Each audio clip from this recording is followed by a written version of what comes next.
Surprise. This is a different intro because people keep making fun of me for saying, "What's up, everybody? Welcome to the Gravel Underdogs podcast." How'd you like that, Chase? Yeah, it caught me off guard. Yeah, you were like, "What's the surprise?" There is no surprise. There is no. This is probably like episode 22 or something. So, welcome. Thanks for joining. Thanks for listening. Yeah, today we're gonna get into some bike related things and stuff. Maybe It's It is the middle of the day and I'm at work, so this episode is sponsored by the Bicycle Station. Go to thebicyclestation.com and buy stuff so that way I continue to have a job. Yeah. I was literally gonna say this episode is powered by Trey's employee, the bicycle station, and my parents because they're providing us Wi-Fi for this episode. Yeah, that too. If you guys want, email sales@thebicyclestation.com and tell them that the Bicycle Station should sponsor the Gravel Underdogs podcast. Dude, I was thinking, what if we just move the podcast over there? Then it would automatically get more listens. That's true. Yeah. Yeah. We could try that. Sorry, I'm eating a banana because it's the middle of the day at work and I get hungry. You say something while I chew. Okay. I just took my first nap in 6 or 7 days. I just hosted the Day Across Minnesota, which is a 24-hour, well, it can take up to 24 hours bike ride that, as it states in the name, goes across the state of Minnesota. So my weekend was super filled doing that. I got out with the Day Across Minnesota, I pre-drive the course the week before to make sure all the roads are good. And they were. And this was August 22nd or something. And I used my grandma's Jeep, and boy, does that thing just rip on the gravel roads. And then the previous race director, so I acquired this event from another race director. He told me he always would drive the course like right in front of the riders when they start, just in case anything pops up. And I'm like, okay, so I did that last year, and I drive a big old piece of crap, huge van that does not go very fast on gravel roads or turn very well, and you can't nap in it. And I have my brother with me, so we take turns driving and napping. And I'm like, I'm not doing that this year. So I drove the course Thursday night, like the day before the event, or Thursday. But dude, it took me like 8 or 9 hours to go 240 miles in this van. I did stop at a couple places, but yeah, then and I thought I was gonna get my van stuck on some of the gravel because it started raining. I was like, oh boy. Last year or this year? This year. Whoa. Yeah. Because the first few miles are MMR, and like it rained up to 6 inches in some spots out on course. So I was like pretty nervous about the road conditions, just like would some roads be underwater. But so then I didn't drive the course right when the racers went off. My brother and I kind of stole the idea from Onbound, where you could pay for people to support you. So that the dam, you get 3 support stops, but they can just be wherever on course, which is unique, I feel like, for a gravel event. But yeah, didn't drive the course. Ended up, there's a train stopped on course, like dead stopped. Luckily, John Barry directed people around that. But yeah. So I've been like super sleep deprived. But Abigail went and got a massage. So I was watching WoW, and we decided to take a nap together for 2 hours. I feel like I need a nap. Dude, I woke up to ride this morning before work, and I don't do that very often. And I remembered why, because like the whole bike ride, I was just tired the whole time. And then since I got up early and rode this morning, now I'm just tired at work all day. And then I'll get home I was going to do a double day, which is why I rode in the morning. Hmm. So now I'm going to get home and be super tired and not feel like doing a double day, but I think I'll find the gumption to get on my bike and go ride around. Dude, I feel like the only time I can kind of get myself out of bed early sometimes, but I wish I had like a training partner that I could be like, we're gonna wake up and we're gonna go do like intervals together on this hill. And I've always wondered, like, you see it a lot in triathlon that people have training partners, but you never see it in gravel cycling or cycling in general. Like, I just feel like if you had someone to push you on the hills, like if me and you Even on did, an endurance ride, yeah, like riding with somebody, like whenever, because like every endurance ride that's like longer than 5 hours, you have like highs and lows mid ride where you'll like have 30 minutes where you don't feel like pedaling. But if you have somebody else that's with you, they'll probably feel good on the 30 minutes that you don't. So you'll just have to like push through to keep up with them. And then it like will go back and forth and you'll just end up having a good ride the whole time. yeah, it's I don't know. Maybe this like I guess Keegan and Finstey used to train a lot, so or like people always go down to Tucson and in the winter I feel like are riding together, but I saw yeah, something on YouTube with like, I haven't actually watched the video. I just saw the thumbnail and the title, and there was like three ultra runners that got a house together, and they're like, it's like the run house, you know? the run Maybe house. we need like a gravel house where you just get like five pros in the same house and they all train together. Dude, there used to be a group of like I don't know if they would I think they would have considered themselves pros, maybe not, but like very like barely scraping by. They were all from like the Midwest, like Matt Zimmer, I think Tim Savre was a part of it, and they just all like packed into a house and would train together. And I mean, they're still like a super tight knit group. So Yeah. yeah, let's get It would work. or just get a whole bunch of campers. Yeah. That'd be cool too. That'd be fun. Just live at a campground. Speaking of, actually, this was one of my topics I wanted to talk about, like people relocating. So people say I think people make the assumption I train a lot all the time because I post my New Year's videos of me doing 40 hours and my onbound block. But then, and people say like I take the onbound block way too serious. Do you think people take the onbound block more serious or the Leadville block? Because Leadville, everyone like picks up and relocates. Definitely Leadville. Yeah.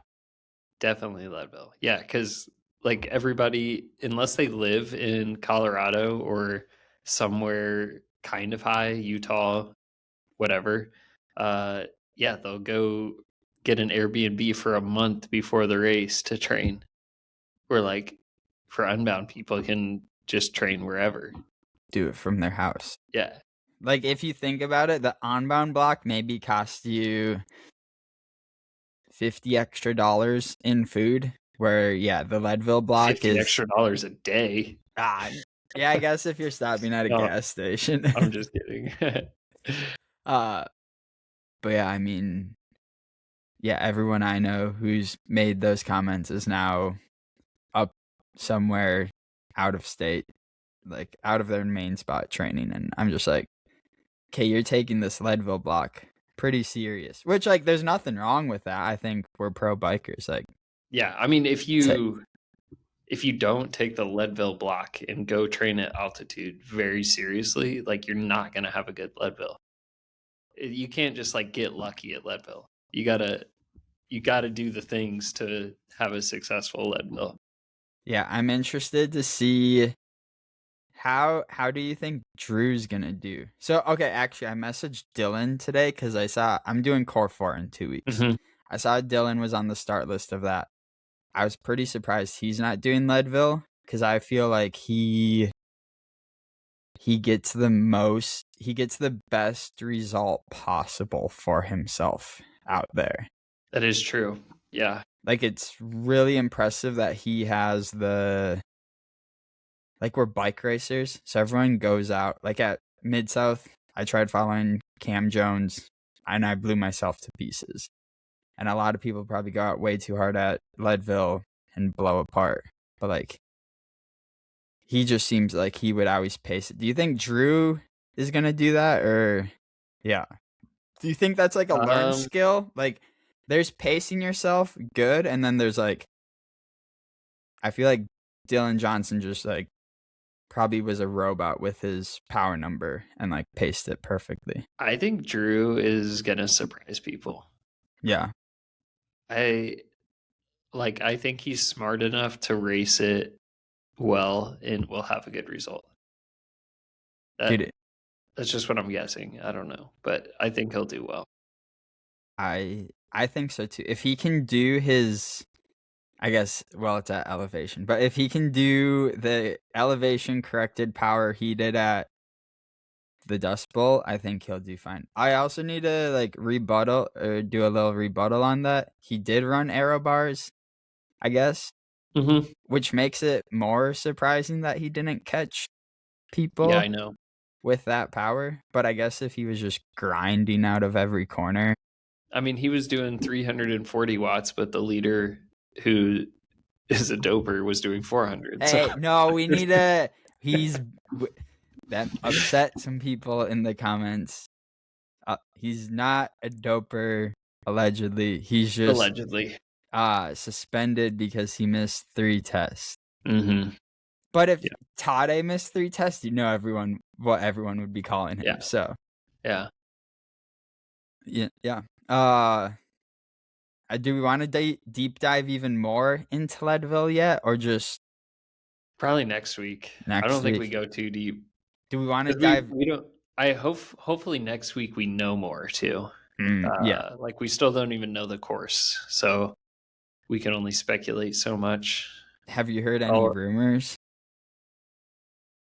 I've heard like 20 different rumors. For real? Like, yeah, I've heard they're gonna ride at the top of Columbine 30 miles out or 30 minutes out, and then you turn up there, so you're gonna be at 12,000 feet for an hour. And I've heard you're gonna take the road out to Columbine, and you're gonna like.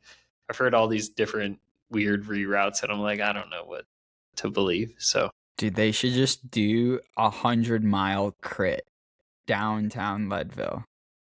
They should just go up and down Columbine, like a big, just up down for 100 miles. Could you make like a loop that just keeps going up and down, or is there only one way to get to the top of Columbine? Well, it already goes up and down the same track. Okay. Like, so it's an out and back. So they should just out and back it for. Dude, then you could have to do it like 10 times. You could have the pros do it Friday and then the amateurs Sunday. Yeah. Could you imagine how many people would be on Columbine if they all just went up and down? That would be awful. Wait, people watching or just the? Oh, that too. I didn't even think about that. Yeah. Yeah. Yeah. Next week we'll deep dive into Leadville. There's still time to get your built by Trey aero fairings for your fork. Oh yeah, especially if there's more road this year, you're gonna want to be aero. Okay, if I feel like everyone has the same answer on this, but if for some reason the course is like easier and faster, and Keegan blows the record out of the water, do you think it counts as the Leadville course record? Definitely not. No. Times do not count this year. I don't think. No matter what the course is, I don't think times count this year. I've never. I like that my Continental rep messaged me and she's like, "Are you going out to Leadville?" And I'm like, "No, but if you wanted me to, I probably would." I've always wanted to go out to the event and just like do support or whatever. I don't want to race it. Unlike Drew, who actually will probably do really well, I definitely would not do well out there. It's really hard. Yeah. Yeah. I want to go back and do it again, but it won't be this year. Maybe next year I'll get in. Actually, I'll probably never get in through the lottery because Lifetime hates me. You need to come to Lutzen I and know. win Do need your to come to token. Lutzen. Oh wait, no, I was gonna say I had a dream you won some bike race, but if you would have come to the dam this weekend, I think you would have won. I'm like 90. Even without aero bars? Yeah, because this year I don't think. I don't know. The guy who won did have aero bars, but it was like so. The roads don't get muddy necessarily. They're just very sandy. So it just got even more like someone described it perfectly. They're like it was like riding through wet carpet. And I was I like, heard this year the conditions of the gravel made it really hard. Like it was really slow. so 480 people registered. About I haven't like done the numbers. People have asked. It's kind of on the bottom of my to-do list, I guess, because there's so many things to do post dam. But I think like 330 to 360 people started, and then only 160 people finished. So only like a 30% ish Yeah, finish rate. dude. Yeah, So if that's low. if anyone wants 280 beer glasses or pint glasses that say 2026 Dam Champion, I have 280 pint glasses for you. I also have, actually, I can't give away the beer because I think my dad wants it. But there's, maybe you know this. There's a beer in Wisconsin that you can only get in Wisconsin called Spotted Cow. Yeah. So You have that much Spotted Cow? we have so much Spotted Cow. Dang, Yeah. I might have to drive out there to get a couple cases. Well, we bought like a decent amount of root beer and a decent amount of beer, but everyone like probably 2/3 of the people wanted root beer this year. So I was just like, okay, Not well, big fans of Spotted Cow, huh? no, It's good. dude. It's a good beer. Yeah, I don't drink a lot of beer, but it's a good beer. I don't drink any beer, so I guess I should say I don't really drink any beer. I Every haven't. once in a while I'll have one, but it usually is post race, like whatever the free beer is at a race. Like at Unbound, I had beer.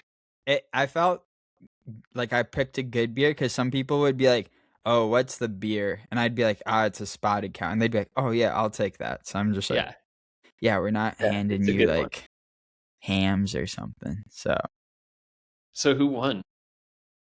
Oh boy, I forget his last name. Andy something.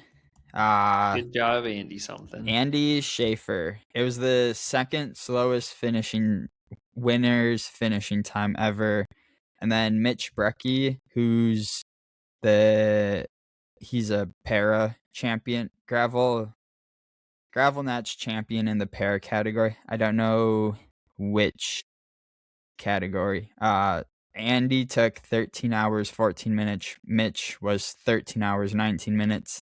And then Xavier Mansfeld, 13 hours 19:49. So the winner only won by 4 minutes.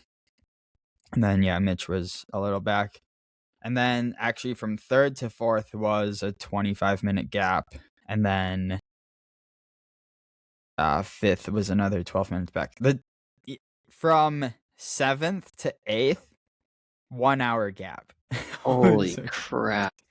Dude, I felt bad because my uncle and my aunt, uncle, and my cousin came to the finish to cook hot dogs for people.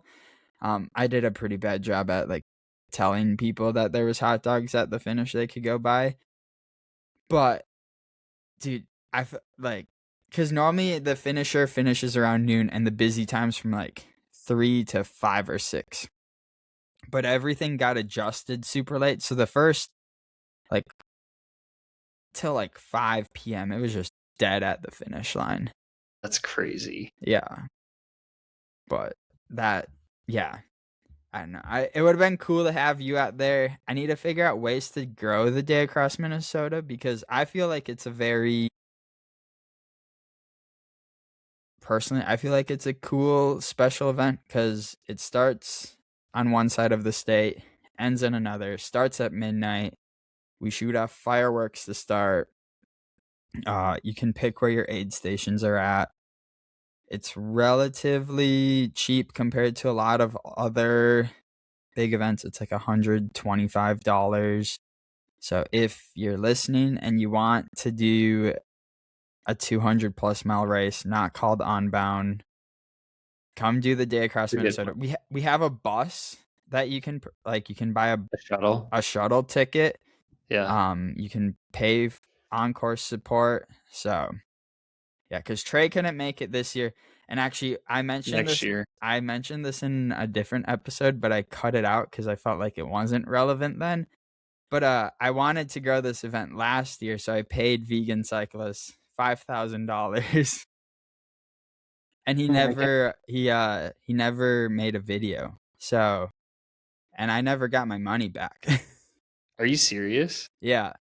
That's insane. So, I mean, he Wow. fell off We the should face of all the earth. go hate on the Vegan Cyclist. I mean, he's not in the cycling world anymore. Yeah, so that is true. Like he did. So he just stole $5,000 from you. He did make like a Instagram post, and he did come out and do the event. So it's not like if he could give me back like $4,000, that would be greatly appreciated. But he didn't respond to my email when I asked for the money back. So what a jerk. I'm yeah, but that's okay. I think it's a good enough event that it will just grow naturally. Yeah. I also think I'll be there next year. Okay. And yeah, dude, and I was gonna have Drew come out, and he got into the Grand Prix. I asked Dylan if he wanted to come out. He said he hates Minnesota. No, I'm joking. Yeah. But yeah, I told him we can do a little Core 4 preview, I feel like, since we shout out to one of the youngsters that I coach, Kip Partman. He won I don't know if it's U23 or U18 at the Day Across Minnesota, but he won the younger kids category. We got he won 18 and under. 18 and under, yeah. Dude, there was a 14-year-old who finished. That's insane, dude. Yeah, he was talking to me. He's like super cool. Him and his mom were talking to me beforehand, and actually, now that I'm looking at the finish results, it's like 18-year-old, 18-year-old, 17-year-old, 16, 16, 16, 14. It literally just goes by age. Why are all these young kids doing that race? It's so hard. Dude, not to put myself on a high horse, but I do not charge juniors because even though probably 30 registered and they have t-shirts made for them, but so seven finished. But dude, a 14-year-old in like brutal conditions. I was thinking about him. I'm like, dang, yeah, he finished in 21 hours, which is Kip was texting me like mid-race, and he's like, this sucks. The gravel's so slow. I'm like, keep going, you got it. You got this. You just gotta keep going. Yeah, he was at registration, the 14-year-old. His mom like asked for some advice on how he can, if he wants to like pursue the sport and be like me, I guess, kind of was the question. I was like, you need to do the bike racing and then like do something else also, whether that's like you can do a YouTube, run YouTube, do a podcast, you can coach people, you can run bike events. I forgot all the other things I listed, but I was like, I do all of those. Yeah, gotta do something else. Also gotta have fun and don't burn out on the sport. at 14 years old doing a 240-mile race. Yeah, That's crazy. I did tell him my advice out on course was like, make sure you like ride with somebody because it gets lonely, and like any night event, even the Rift, the worst part is like the hour before the sun comes up. You're just like when's that gonna happen? But yeah, where's Kip from? Wisconsin somewhere. Wisconsin. Oh, okay. Yeah. I'm pretty sure. I don't have those stats on. I think he's from Wisconsin. We had chip timing this year. That was nice. Okay. Let me pull up core 4. Yeah. You're racing? I am racing. Julian is racing. Yeah. We're sending the hit squad. Just kidding. I wonder if Rosa. Have you been watching the Tour de France Femmes? Yeah. I've kept up with the recaps. Like Lanterne Rouge recaps or both? Oh. I watched the whatever, I don't know what it's called, just the regular recap, and then I watched Lanterne Rouge after. Okay. Yeah, how do you think Rosa would do at Leadville post Tour de France Femmes? Like, it's 9 days. Fine. Do you think that's? Yeah, I think she'll be fine. Yeah, she lives at Elevation, so. Okay, do you have the list pulled up? I guess we don't even. We kind of just are winging this one. The start list? Yeah. I will say, I feel like the start list was deeper last year. Yeah. So on the men's side, it's the same weekend as Leadville. Yeah. Yeah. But I don't know. I still feel like actually maybe it's still as deep. So on the men's side, some notable names: Connor Molovy, Boulder, Colorado. I don't know if that's notable for gravel racing. Didn't he win Athens? Isn't the joke they say on like Bonk 10 Bros? years ago? Yeah. Probably. He probably won something 10 years ago. Theo de Groot. That name is always familiar, but I don't know who. I couldn't point him out to someone. Theo? Yeah, Theo. No idea who that is. Factor Racing. Dylan Johnson. I sorted this by team, so I'm surprised Adam Roberge isn't listed. Yeah, I wonder what Adam's doing. Benjamin Perry, I guess he gets to wear the Canadian national champs jersey still because they didn't crown one. Because it didn't happen. Me, Julian, Mark Miles, Tobias Kongstead. He's probably the favorite if I had to. Julian's the favorite. You think Julian's the favorite? Julian's got the dub. I can feel it. I think, yeah, Tobias is a little. I don't know. He can. I will take Tobias. I'll wear him out. I'll always chase him back. Okay. We got some Project Echelon guys: Matt Zimmer, Tim Savre, Peter Olenichek.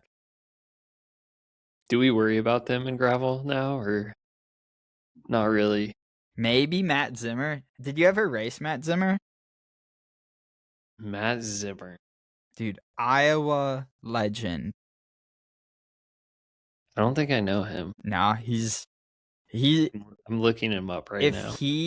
If gravel would have been really popular 10 years ago, he's the perfect person for it. He's good time trialist, like kind of like he's a couple inches taller than me, like 1 or 2, but he's not. He's like built. He's not thick, but like definitely has watts. There's Michael Garrison and Cole Davis. I feel like Michael's getting back into gravel, so it'll be good to see how he does. Justin McQuarrie, Nate Colboom, William Harden, the grip guys. There's 4. It's the.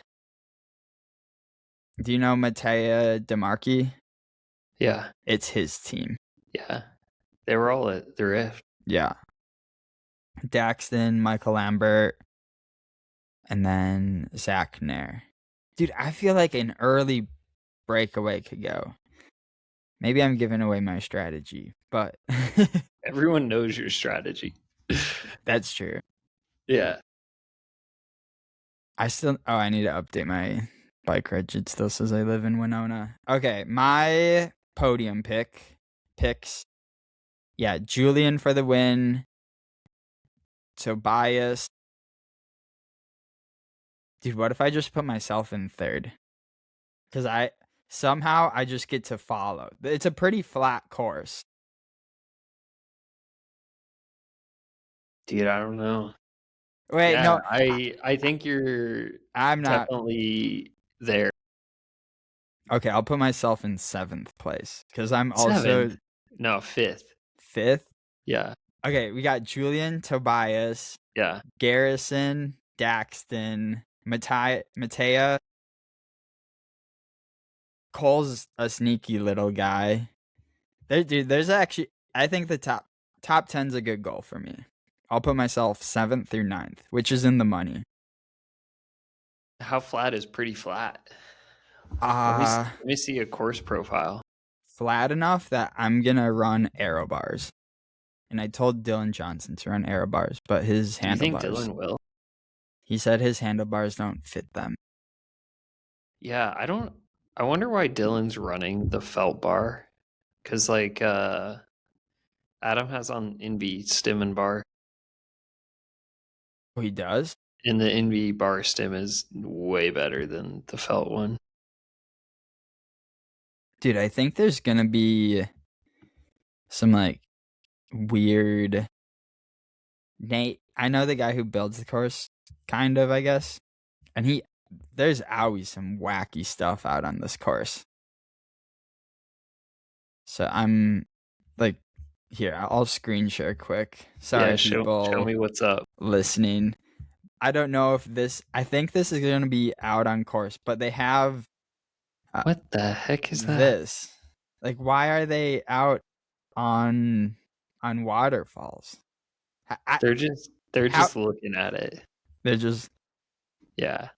There's no way you have to like ride that. It looks like it. I mean, they can just stage a picture like that. Yeah. This is the conditions I want right here. Mud? Sloppy mud. Dude, I was at a wedding last year when this was going on, and it was 100 degrees down in Iowa City, and it was muddy. And I was like, oh, I probably could have won last year, but I was at the wedding. Dang. Ruined by the wedding. So maybe if it's a sloppy mud. Dude, if it's sloppy and wet, that would be good for the guys riding Lauf bikes. And true. Tobias is on the crux, so that helps him. Are you gonna do Core 4? No. Why not? No. I'm still trying to recover. From I still have a broken collarbone. Although I did VO2 yesterday, so like I can ride hard on smooth roads and it's fine. But wait, dude, okay. Maybe people in the comments let me know if this is a dumb idea. You should go get an X-ray at the chiropractor because it's way cheaper than going to the doctor's office. That is true. And then I know a chiropractor in Columbus. He used to be a professional triathlete. And then you just like I don't know if that. Again, people in the comments, let me know if this is dumb. Ask Chat GPT or something if this is really bad. Because, dude, if it is, if it That's is a good like, idea. if it is, I mean, what? It's been over 2 weeks, so stuff is starting Yeah, to we're getting probably. close to 3 weeks here. Yeah, you would have. I think you're screwed if it's.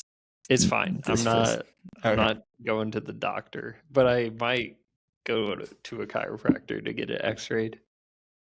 Dude, My you could ribs just. still hurt more. My ribs hurt more than the collarbone now. Yeah, So when I don't know if that's good or bad.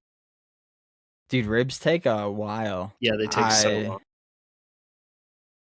Yeah, when in Belgian Walfried, Arizona, 3 years ago now, I crashed and I thought I broke my rib, so I went to the chiropractor and got an x-ray, and he was like super cool because he like went through every single rib with me. Yeah. And was like, these are all good. You didn't have any broken ribs? I didn't have any broken ribs. Yeah. But dude, it hurt. I took like the whole week off, and then that's the year I got second at Valley of Tears and not almost beat Keegan, but went like toe to toe with. It was just me and Keegan in a breakaway, and I crashed Keegan in the feed zone. Yeah. Got him. Okay, core 4. Wait, who are your predictions then? For core 4? Yeah. We have the same top 2. I want Julian to win. I think Julian's got it in the bag. Julian, Tobias, Dylan Johnson. No. Somebody else. Probably I don't know. Garrison sometimes is so fast and sometimes isn't. Did you see his race at Chicago Grit? No. No. What was he doing? Hopping curbs? Nah, he was just off the front till 1 lap to go. I did see that. Yeah. Yeah, that's how a gravel racer does it. Is he a gravel racer or is he a crit racer? Dude, he's just a dog. That's what he is. He's just fast. It doesn't matter what kind of racing. He's just fast. I think it's a good course for Garrison. It's flat. They don't have the course out till the 7th. So what do you think we get first? The Core 4 course or the Leadville course? The Core 4 course. The Core 4 course. Yeah. Why do you think they're not releasing the Leadville course? Dude, I don't know. I don't know if they like still haven't made it or if they're like hoping and praying that a section of trail will get opened up or cleared to ride, or that's my guess, is they're like trying to work on a section of trail or something that is currently not able to be ridden. But we'll see. And no one knows. No one seems to know what's happening. I wish they would give more updates. I wonder, do you think they've told any of the athletes, like Payson? No, as soon as they told someone, like you and I would hear about it eventually. Dude, I haven't heard a single. I'm like, I'm not friends with, or I don't know. I'm not in the cool kids club.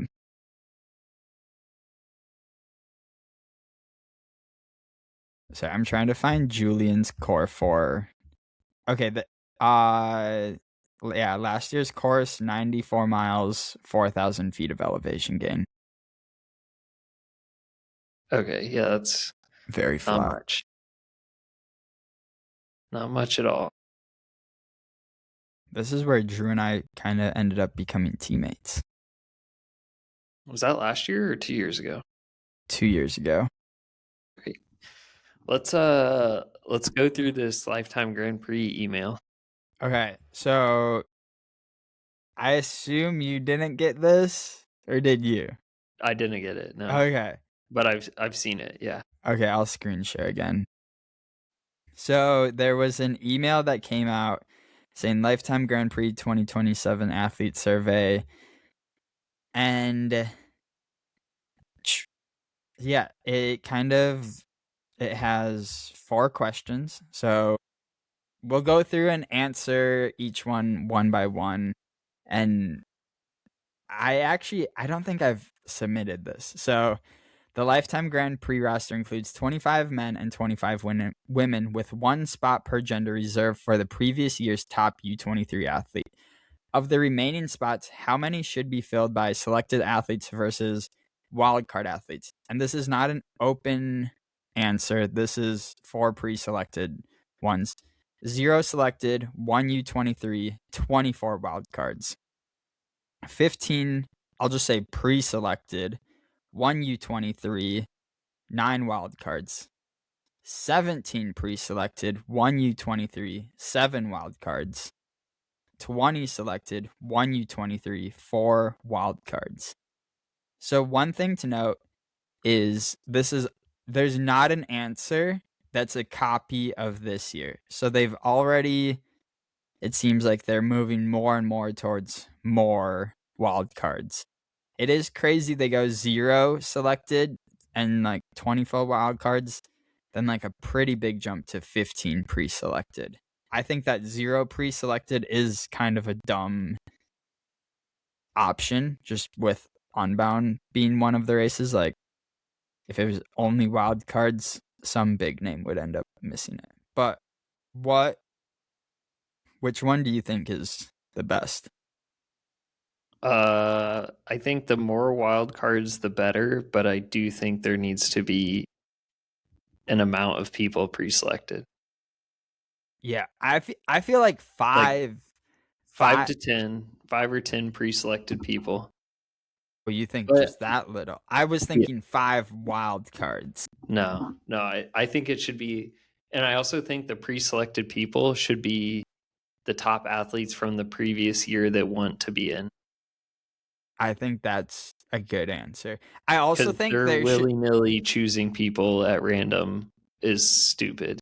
I think there should also be like an auto wild card in that kind of takes the, like, if you're one of the top 3 wild cards at Sea Otter, you automatically get in. Because if they go with more wild cards, let's say 9 wild cards, one of those top 9 wild card people, they're probably going to have a mechanical at Unbound.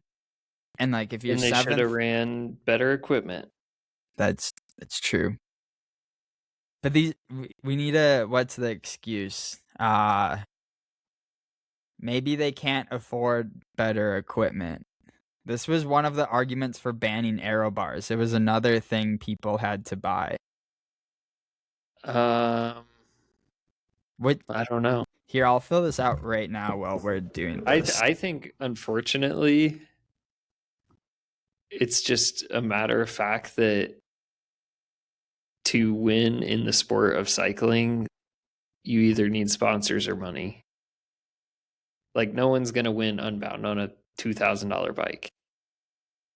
That's true. Like, you just have to have decent equipment to be able to do well. Yeah, you honestly need like 10 support people too. You don't really see small. Which is why the top 5 or 10 are always, not always, but most likely going to be the top 5 or 10 because they have the money for everything and the help, support, all that kind of stuff. Okay, which is why they're on a team. I think more wild cards, selfishly, is also just higher likelihood of me getting in because there's going to be a lot of Europeans who just like don't even want to try to travel if they aren't already in. Yeah, you said it. You said like selfishly, but it's not like selfish. It's like realistic that you could get in if there's more wild cards. But when they pick people that shouldn't be there over you, they get a free ride. Like, why is that fair?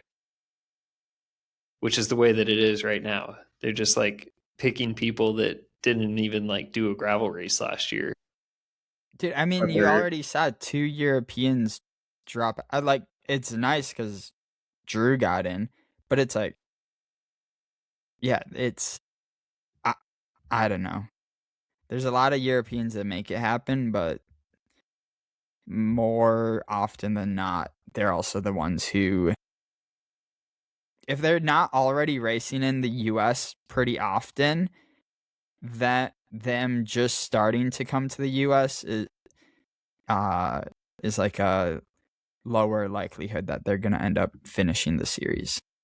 Like, Seaman has already been racing in the US for a couple of years, so like he knows how to travel over here. Or Matt Beers or Lachlan or Cam Jones. But okay, I'm going to do the 9 wild cards because this also plays into some of the next questions, which I think suit me again. Let's go into the next questions. Okay, how many races should make up the wild card qualification pathway? 2 races, no drop. 3 races, no drop. 3 races with 1 drop. 4 races with 1 drop. I'm actually going to move into the next question because listeners may be wondering, like, well, if they did 4 races, you wouldn't know if you're in till Schwamigan. But the next 3 questions kind of all wrap in together. For the past 2 years, the wildcard spots have been determined by 2 races, Sea Otter Gravel and On-Bound Gravel 200 with no drop race. Which of the following formats do you think would work best for the wildcard program going forward? Event option dates. Austin Radler, November 14th, 2026. Austin, have you ever looked into Austin Radler? No. It's like it's a lot of single track. Okay. So it's a mountain bike race. It's a mountain bike race. Okay. Sea Otter Gravel, April, and this is 2026. So they would be starting the wild card selection in 2026. Yeah. You know, no Europeans are coming over to the US in November. Yeah. Sounds like I need to sign up for the Austin Rattler. Yeah. It's like Lutzen. You got to get it on your resume before it is in the Grand Prix. Okay, Sea Otter Gravel, April 15th, 2027. Sea Otter Fuego XL, that's the mountain bike race that used to be a part of the Lifetime Grand Prix. April 16th, 17th, or 18th, to be determined. On-Bound Gravel, June 5th, 2027. And Lutzen 99er, June 26th, 2027. A drop race means an athlete's result. I don't need to tell people what a drop race means. So the options are 2 races, no drop race, Sea Otter Gravel, and On-Bound. So what's been already happening for the past 2 years? 3 races, no drop race, Sea Otter Gravel, Fuego XL, and On-Bound Gravel 200. So adding the mountain bike race at Sea Otter. 3 races, 1 drop race, Austin Radler, Sea Otter Gravel, On-Bound Gravel. So adding the Radler. 3 races, 1 drop race, Sea Otter Gravel, On-Bound Gravel, and Lutzen 99er. 4 races, 1 drop race, Austin Radler, Sea Otter Gravel, On-Bound Gravel, and Lutzen 99er. Okay, next question. Okay, and then we'll do this next question too. In a series with 7 events, how many drop races should each athlete be allowed? So back to how many races should make up the wild card selection. I mean, I think 3 races should be scored. Whether that's 3 races, no drop race, or 4 races with 1 drop race. Yeah. What do you think? Yeah, 3 races, no drop. Yeah. Yeah, I think 3 is good. I think, like, I'm going to do 4 races, 1 drop. I wish there was an option on this next one That was Sea Otter Gravel, Sea Otter Fuego XL, Onbound, and Lutsen. Because that's 2 mountain bike events and two gravel events, even though Lutsen is pretty gravelly. But also the Sea Otter gravel race is, I don't want to say it's like one of the most technical gravel races, but it's not just 90-degree corners. Like, you can save a lot of energy with good bike handling skills. Yeah. I mean, I guess I have to go either You got to go with the last one. Yeah, I have to. Clicked 4 races up at the top. I wish Fuego, I don't know. I think, well, one, I think they should add Lutsen to the Grand Prix, and I think the pros should race on Friday, and the amateurs should race on Saturday. I think that would be very cool. And then, I mean, it's not a good spectator course, but it would still allow people to see the pros a little bit more. And then, yeah, I guess I'll put number 4, even though Austin Radler probably doesn't suit me, but if I can drop that one and race the other 3, that would be good. And then I think if there's 7 events, probably drop. I guess when I was in it, it was 7, drop 2. Yeah. Yeah, probably drop 1. Yeah, I don't like all these drop races. It also makes the Europeans, I feel like they, yeah. It also makes it like the crybabies that just quit a race mid-race can't do that because it's too hard or whatever. Which one? Yeah, what's your take on? Everything you put down is what I would choose, I think. Okay, I'm gonna submit this. Do you think Lutsen should be in the Grand Prix? Yeah, actually, I forgot to text you this. I think it would be a little bit too hard. What's your ideal lifetime Grand Prix schedule look like? Just using the lifetime events. I'd say it's already pretty close. I don't know what I would change. I like the races that they took out already. It definitely needs one more race at least, though. Dude, because this summer has been, there's no big hype. Yeah. Like, there's no, I don't know. Exactly. There needs to be one more race in the middle somewhere. Do you think it's, I guess, okay, I'm on their website. So the options would be adding Crusher and the Tusher, which who knows if that race will ever be back from the fires out there this year. Lutsen 99er. Yeah, I think that's kind of it. Or they could add another like Leadville race series race, like Silver Rush. Is Tahoe Trail? Tahoe Trail. Is that what you're thinking of? Yeah. Is that a lifetime race? Maybe not. It's not on this list. With the Rad Dirt Fest, that one was pretty lame, but yeah. Maybe they should just buy another race. They should buy a Midwest race called the Hot Dish. 2-day stage race. That would be crazy. Yeah, I think Lutsen fits in really well because it kind of gets people onto their mountain bike again for the summer. Yeah. Is it technical? No, but yeah, I think it would be a fun one to add. Yeah. No, that's a good option.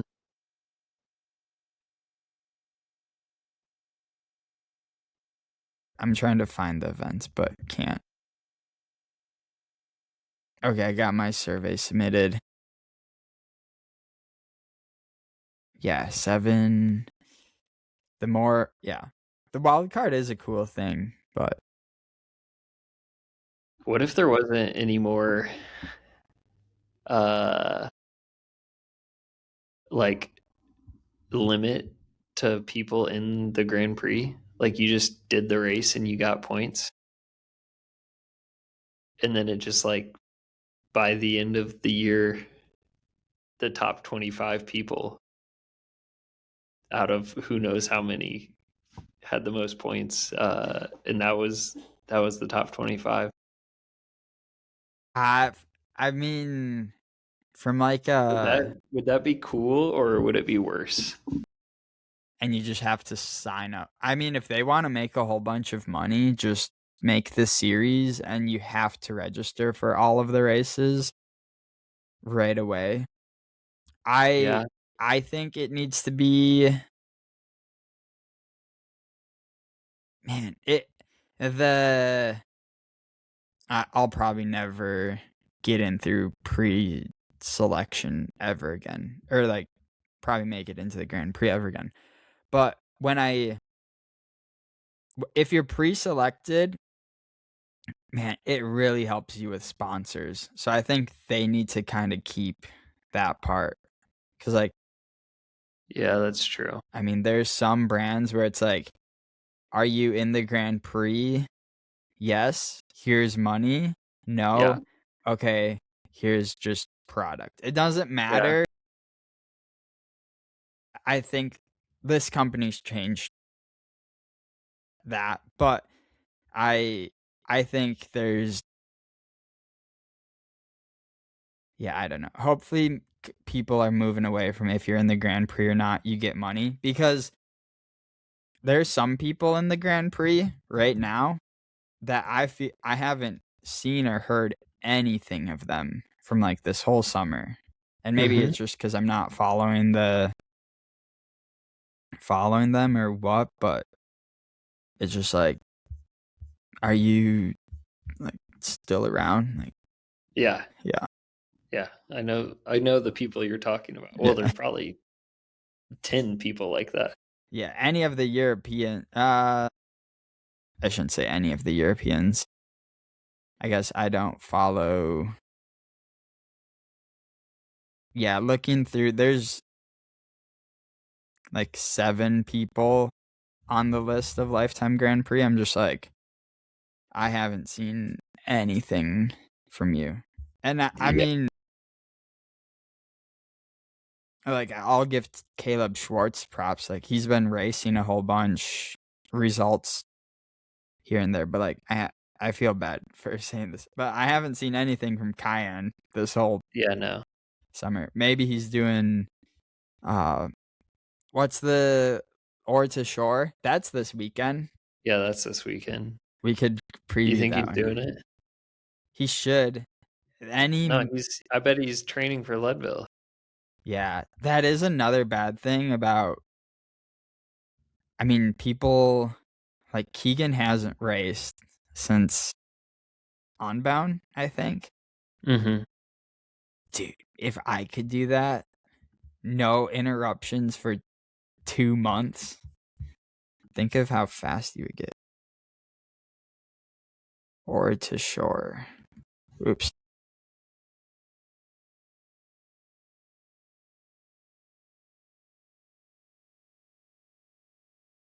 Yeah, I feel like Cayenne should go race Ore to Shore. Daxton is going and racing it. Is he? Yeah. He's I got it. wonder I wonder if you took the points of some other athletes that aren't in the Grand Prix but have been at all the races, like how far ahead of some of the Grand Prix athletes they'd be. Mm. Like the people like just above Drew in the wild card slots. Isn't that like Dylan? Nathan Spratt Probably. and Dylan. Yeah. I think Dylan would be in the Grand Prix. If there was more wild card spots, Yeah. That's Nate. kind of what I'm saying. Is Yeah. like there'd probably be, I would at least say the bottom 5 people would probably be different. Well, I guess everyone behind Drew would probably be different. So Caleb, I'm trying to think because Dylan always passes me 3/4 of the way into these events. Yeah. I think Dylan would be above Cayenne. I guess I don't know for sure, but yeah. Okay, 33rd and 63rd. And then wild card. Dylan got, my internet's slow. Okay, or to shore. I'm doing back to back. They don't have like an elite field for or to shore, so I can't break that one up.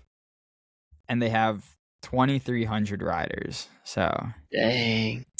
ooh, Dylan got 42nd and 50th.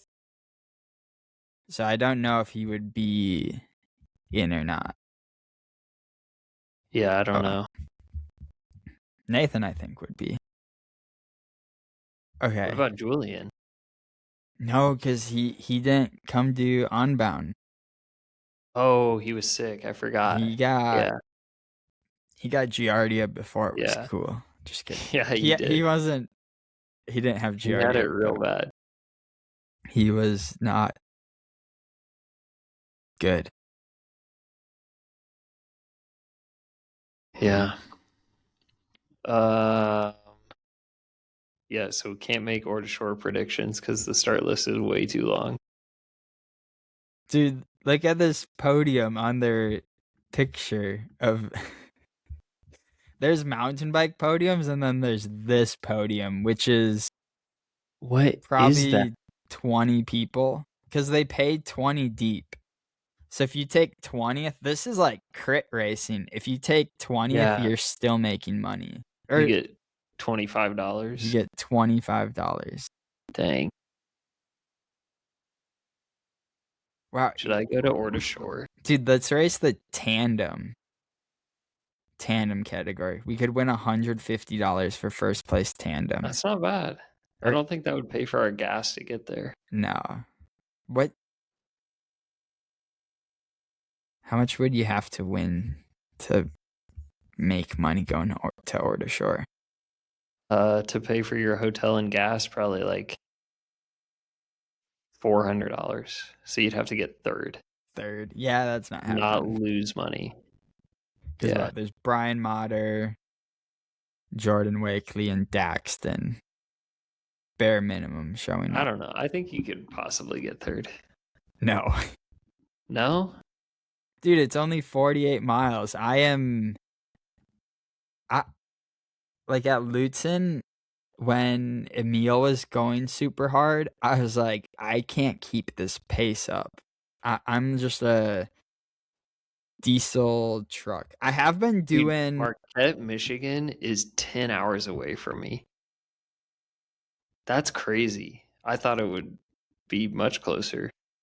Dude, Michigan is a doozy it's up in of a state. The upper peninsula. So you have to go like, I have to drive like all the way through Wisconsin.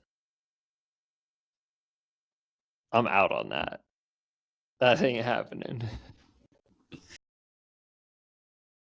Yeah, I do want to do like Iceman or the shore. Definitely come to Iceman this year. Dude, maybe I gotta be training for the Austin Radler though. Actually, it would be good prep for Austin. I think Radler. I have to do Austin Radler. Is there an elite field at Austin Radler? Are we just gonna make a trip down to Austin. Is it in? Yeah. This is such a dumb question. It's in Is it Austin, in Texas. Austin? It's in. I would assume so. Okay. It's in. I'm like, why can't Trey just read my screen where it's at? It's in Burnett, Texas, which is that's a small town. Oh yeah, we would fly into Austin and then it's probably still like an hour away from Austin. November 14th and 15th. Registration. Register now. How much do we think this is? I'm guessing 180. Oh, 150. General entry.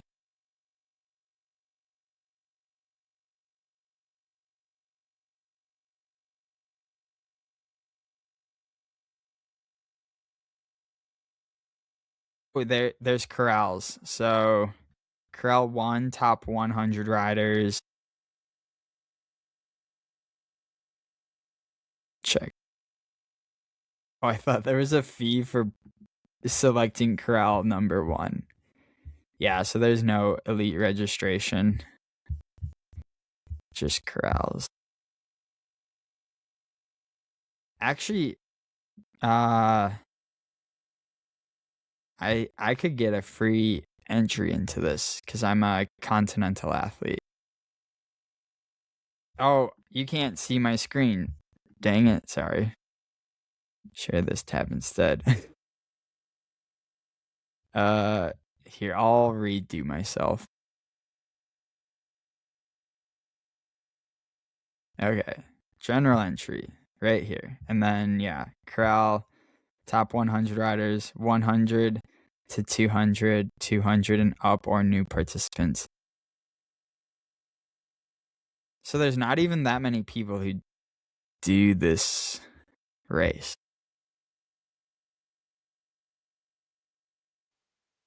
Oh, Trey's mic is. I just realized my mic was off. I've been talking for the past like 5 minutes. Dang it.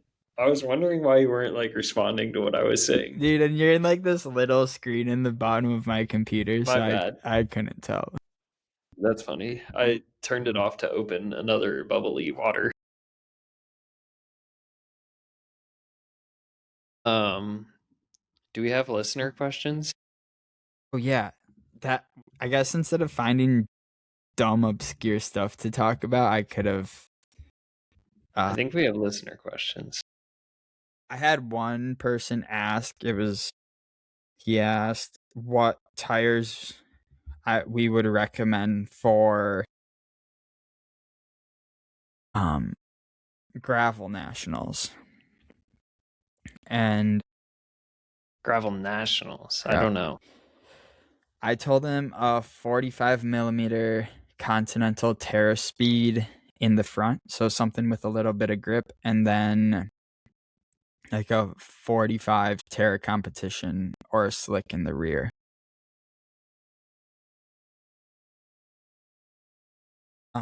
I don't know what tires are. You don't need to worry about flats on the course. There's also a whole bunch of gravel. And honestly, they should probably put an ambulance, like first, like put a few EMTs or a big fence at mile 12 because there's going to be a whole bunch of crashes on that corner. It's like a downhill, like a pretty steep downhill off camber turn that's more than 180 degrees or more than 90 degrees. Again, I should note I was not a part of course design this year. They thought I had a unfair advantage last year racing. Oh, maybe it is just 90 degrees. But yeah, this corner right here, they even have to put a caution on it. Caution sign, yeah. Yeah, there's gonna be crashes there because it's at mile 12. They think, yeah. That's all I'll just say. They should not have that corner that early on in the course. It's a bit sketchy. Okay. That is. Sorry, I don't have all of. I'll go to.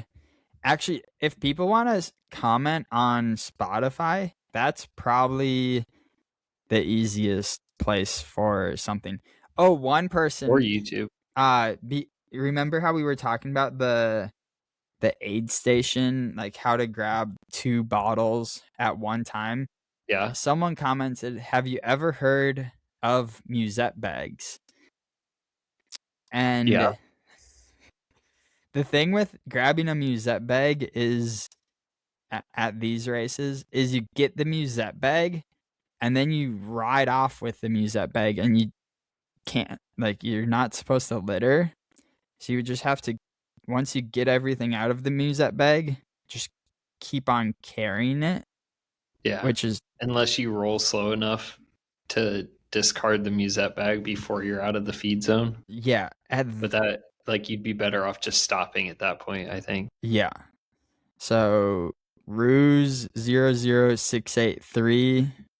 Yes, we've heard of musette bags.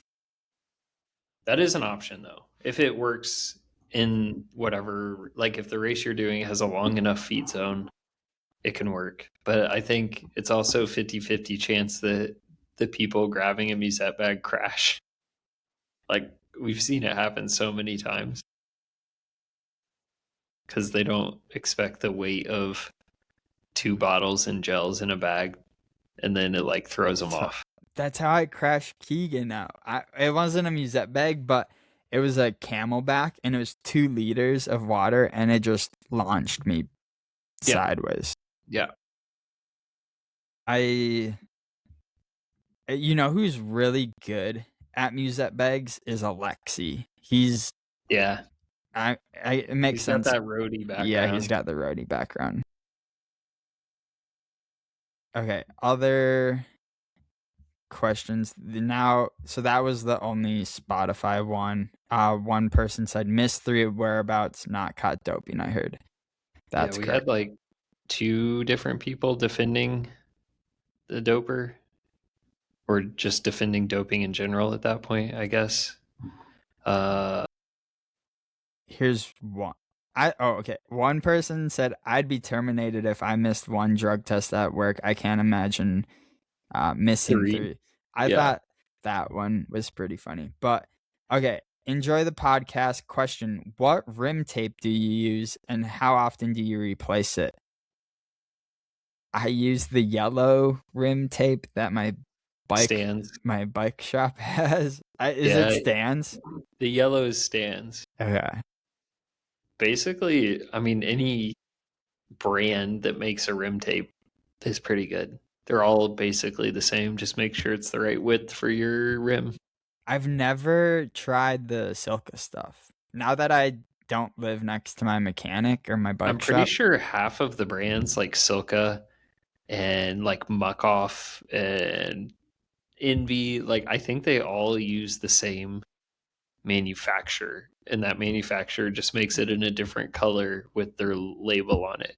Is that the same with the mini pumps?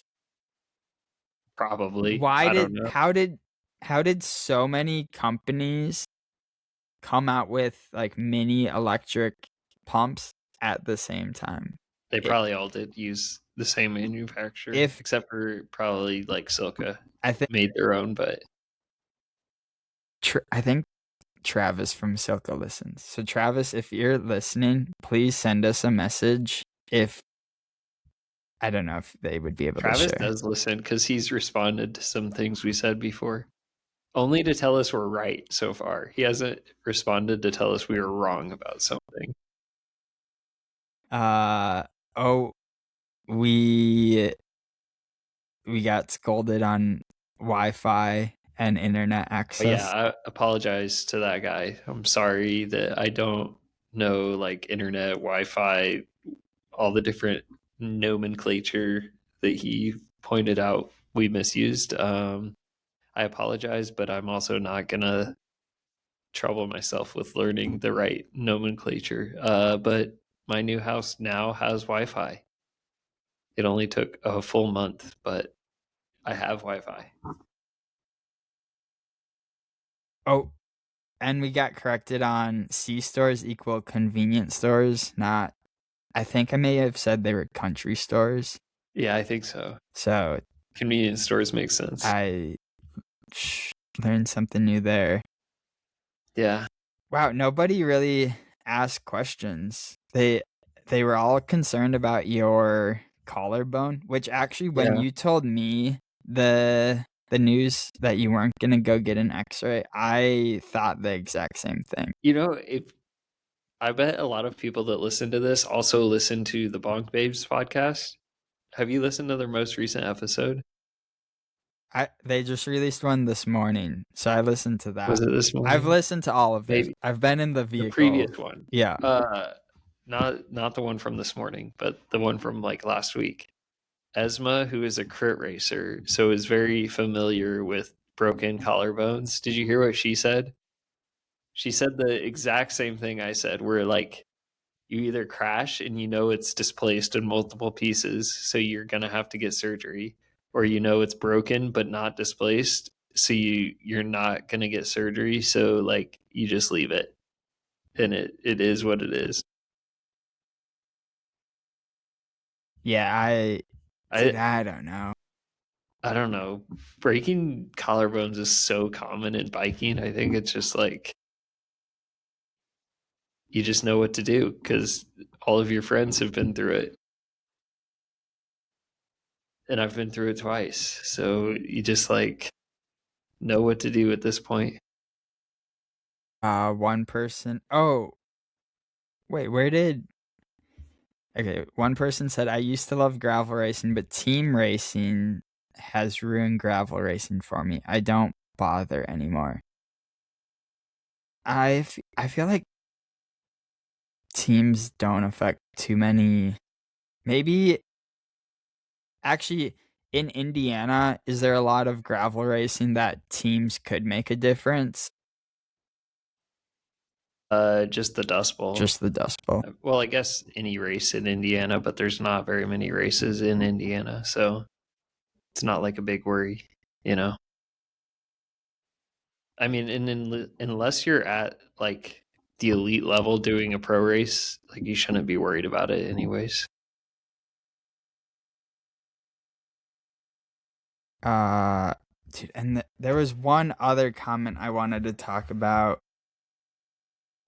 Oh,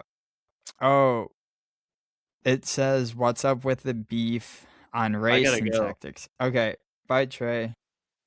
Are you gonna keep the pod going? No, I'll end it. We can. Bye, everybody. I have to go back to work now. Thanks for listening. Leave comments wherever you please. Bye. Bye.